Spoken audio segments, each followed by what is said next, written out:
For over 2 decades, he was just a constant, a force of nature in the wrestling ring, and somehow a powerhouse on the big screen. But every story, even the biggest ones, has a final chapter. Today, we're going to take a look back at the absolutely incredible journey of a man who really did define an era.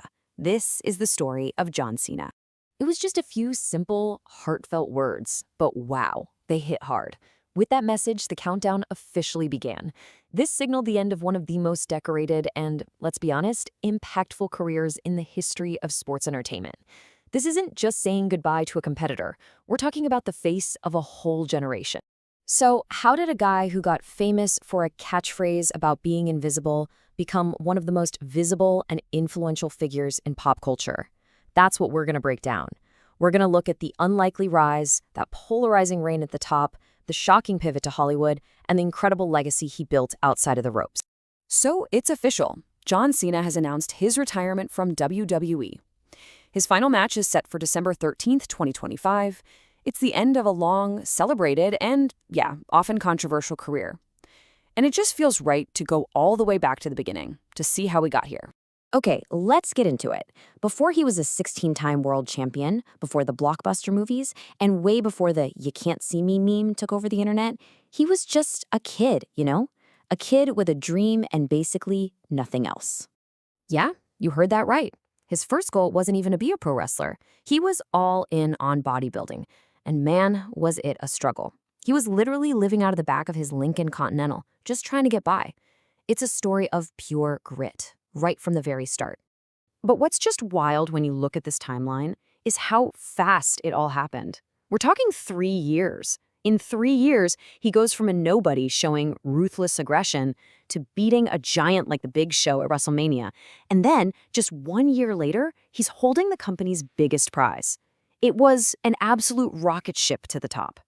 But it wasn't his original character that got him there. And this was the thing that changed everything. His first character was kind of bland, but when he became the doctor of thugonomics, man, it all clicked.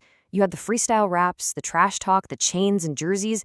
It was so fresh, so edgy, and it just made him an absolute must-see star.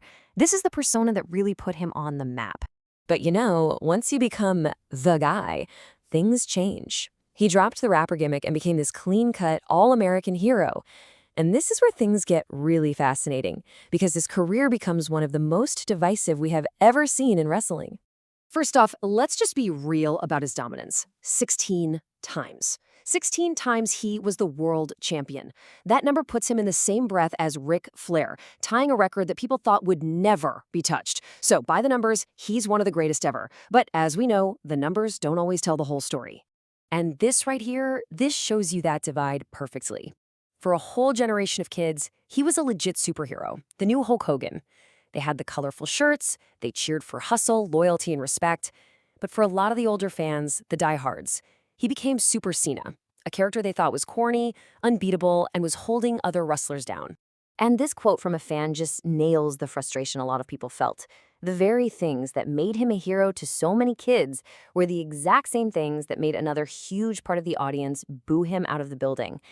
And that sound, that weird mix of cheering kids and booing adults, that became the soundtrack of his career for years. So as his time in the ring started to slow down, Cena looked towards a new challenge, Hollywood.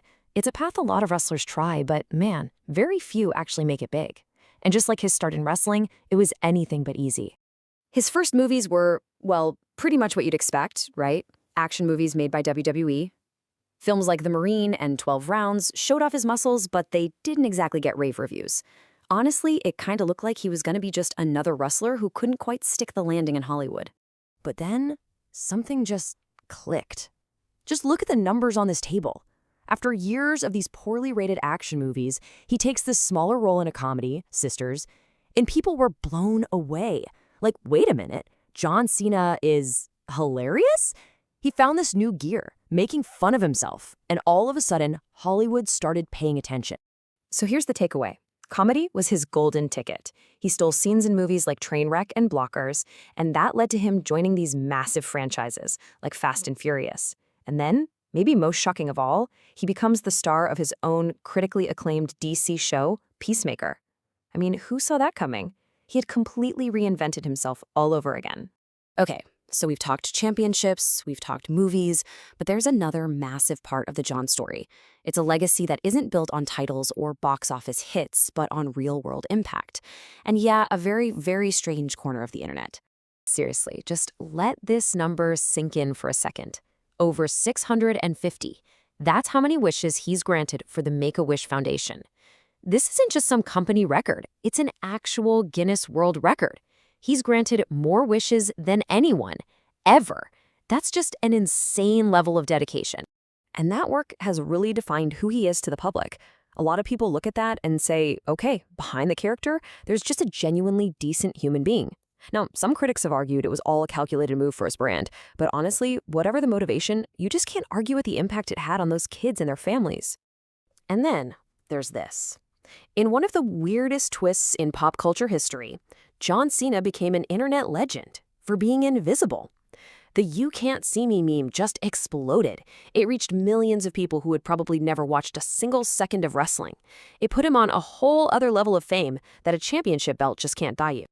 So, as that final match gets closer, you start to think about the whole package, this whole incredible career. He was never just one thing, was he? He was so many different things to so many different people, both in the ring and out of it.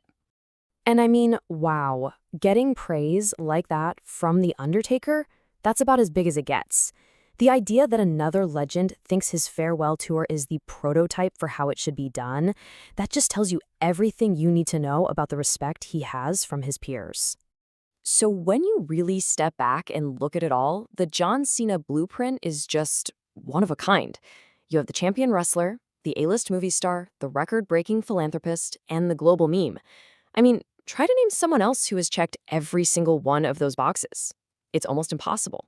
So, as that final bell gets ready to ring, it all comes down to this one question.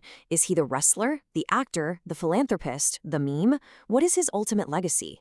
Maybe that's the real legacy. Not choosing one, but somehow, against all odds, managing to be all of those things at the same time.